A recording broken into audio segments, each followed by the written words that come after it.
All right, today we're going to dive into something I think you'll find incredibly powerful. James Clear's Atomic Habits.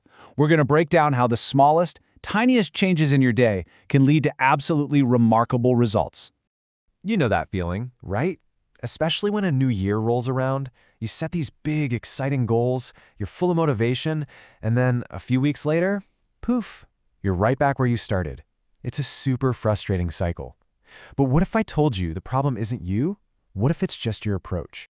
So what's with this number? 37.78x. Looks kind of random, doesn't it? Well, it's not at all. In fact, this one number could be the key to completely transforming your life.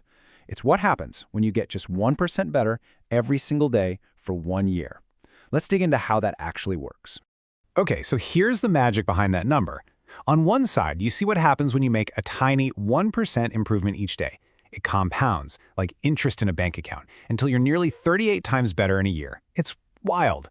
But, and this is a big but, look at the other side. A 1% decline, something you'd barely even notice day to day, absolutely crushes your progress, bringing you down to almost zero. It's a really powerful visual, isn't it? It just shows how much those tiny daily choices really matter.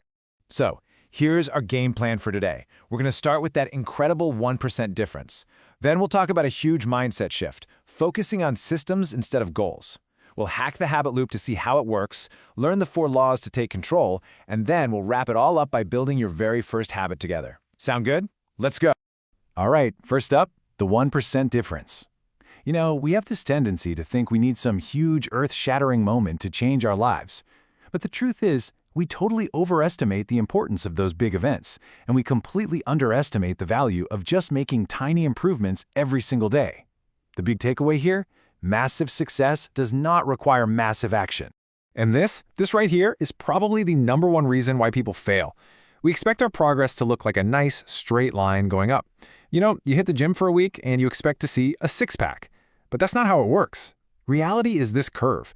In that initial phase where you're putting in the work but you can't see the results yet, James Clear calls that the valley of disappointment. And it's so tough because this is where most of us give up, literally right before things are about to take off.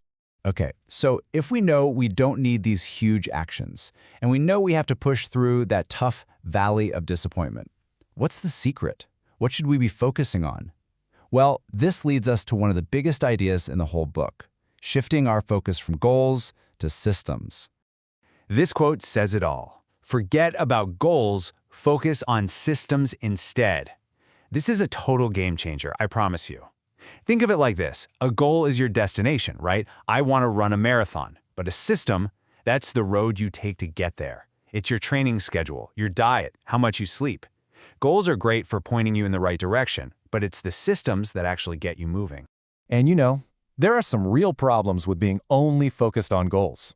For one, winners and losers often have the exact same goals. Every team that starts the season wants to win the championship, right? So the goal itself isn't what makes the difference. Plus, when you finally hit a goal, what happens? The motivation just vanishes, and you can slide right back into your old habits. Systems are built to last. So how do we build systems that stick? Well, Clear breaks down behavior change into 3 layers. Most of us start at the top, with outcomes, the thing we want, like losing weight. Then there's the process, what you do, like a new workout. But the most powerful layer, the one at the core, is your identity, what you believe about yourself. And real, lasting change always starts from the inside out. Exactly. The goal isn't just to run one marathon, it's to become a runner. The goal isn't to write one book, it's to become a writer. See the difference? When your habits are a part of your identity, you're not just chasing something. You're simply acting like the person you already believe you are. That's the secret sauce for making habits stick for good. Okay, so we get it. We need systems that are tied to our identity. But, you know, how do habits actually get wired into our brains in the first place? Let's get into the science of it and look at the simple 4-step loop that literally every single one of our habits follows, whether we know it or not. It's a super simple feedback loop. First, there's a cue, a trigger. Your phone buzzes. Then comes the craving. You get that little itch, that desire to see who it is. That leads to the response. You pick up your phone and check it. And finally, the reward. You satisfy that craving by reading the message. Cue, craving, response, reward. That little loop, running over and over, is what makes our habits become automatic. So here's the cool part. If every single habit, both the good ones and the bad ones, follows that exact same loop, doesn't that mean we can kind of hack it, engineer it to work for us instead of against us? Yes, and that's where the 4 laws of behavior change come in. This is our practical step-by-step playbook for creating good habits and finally breaking the bad ones. And here it is, the whole toolkit on one slide. It's so elegant. Each law is designed to tweak one part of that habit loop. To build a good habit, you want to make the cue obvious, the craving attractive, the action easy, and the reward satisfying. And to break a bad habit, you just flip them. Make it invisible, unattractive, difficult, and unsatisfying. It's a really powerful way to design your behavior. Now, one of my absolute favorite techniques comes from that third law, make it easy. It's called the 2-minute rule, and it is a game changer. The idea is to scale down any new habit so it takes less than 2 minutes to do. So read more doesn't become read a chapter a day. It becomes read 1 page. Go for a run becomes put on my running shoes. That's it. The whole point is to just master the art of showing up. You can worry about making it bigger later. All right, we've covered a lot. We've got the theory, the science behind the habit loop, and the 4 laws. So now let's put it all together. Let's take a real-world example and see exactly how you'd apply this framework to your own life. Okay, let's make this super practical. Say you want to build a workout habit. Law 1, make it obvious. Lay out your workout clothes the night before so you can't miss them. Law 2, make it attractive. Pair it with something you love, like listening to your favorite podcast only when you work out. Law 3, make it easy. Use that 2-minute rule. Your only job is to put on your shoes and stretch. And Law 4, make it satisfying. Get a habit tracker and enjoy the feeling of marking that X and not breaking the chain.